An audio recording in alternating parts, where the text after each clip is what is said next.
So I had gone to a couple of seminars um, about know your rights kind of seminars, one by South Asian Network, one by Council on American Islamic Relations.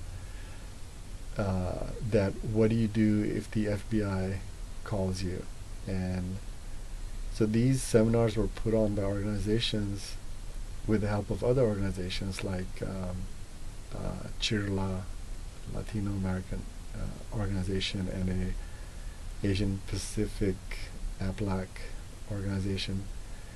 So different communities were involved, but they all knew that FBI and Homeland Security is targeting Muslim Americans.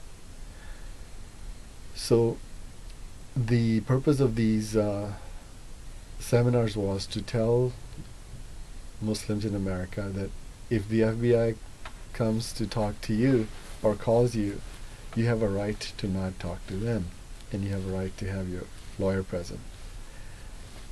But when it comes down to it, when they show up, if they show up at your home, you could tell them you don't want to talk to them, but next time you're at the airport, they will detain you, you will miss your flight, and they will have you by the throat, and you will be in a very,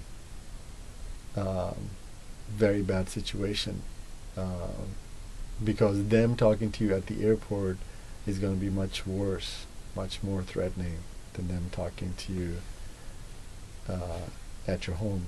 So that's one of the things that I realized. So what happened after they came to your work? Then what happened? So I had to make a decision. Do I talk to them or not? And I thought, yeah, I need to talk to them. Otherwise, they're just going to harass me at the airport. And this will, if I don't talk to them, it will raise, they could say, oh, this guy must be a suspect. He's trying to hide from us. So anyway, I met with them, and they said, when you wrote this poem, didn't you think it was going to be offensive to people? I said no. And it was a man and a woman, and they were like, in their mid-30s. So the woman says to me, well, I read it, and I found it offensive. And I said, well, you must be a conservative or a Republican. Okay. So basically what had happened is anybody can make a call against someone else, and the authorities will go and investigate that person. So anyway, what they were asking me questions like, who is your target audience? Like, I'm trying to incite violence or something. And so I told them that, I'm very well educated, I'm highly educated, I'm highly peaceful, and some of the sources that I use are Noam Chomsky, Howard Zinn, Cornel West, Arundhati Roy, the news program called Democracy Now! It's on 800 radio stations and TV stations. It's nothing, I'm not talking about anything like way far out. These are well-known things, and if somebody's offended by it, it's subjective. And so they asked me, are you against this country? Are you against the administration? I said, no, I'm not against this country. I love this country. That's why I live here.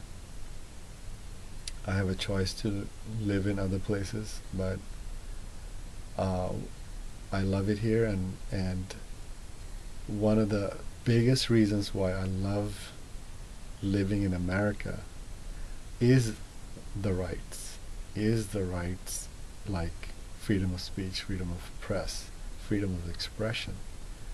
And the other major thing I like about living in America is there are constantly opportunities for learning. Constantly there are everywhere opportunities to educate myself. That's what I try to do. So anyway, so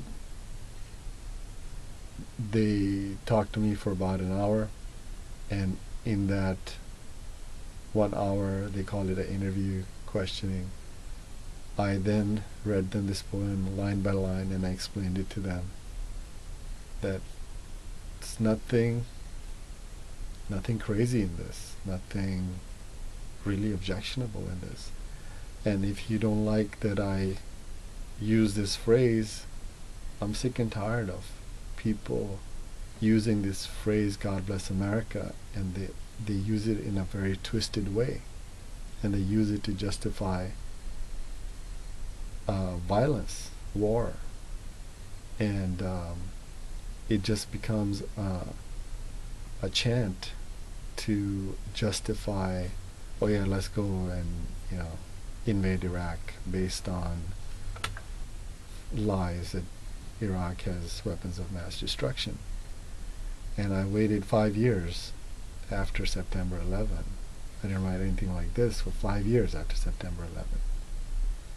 So I said,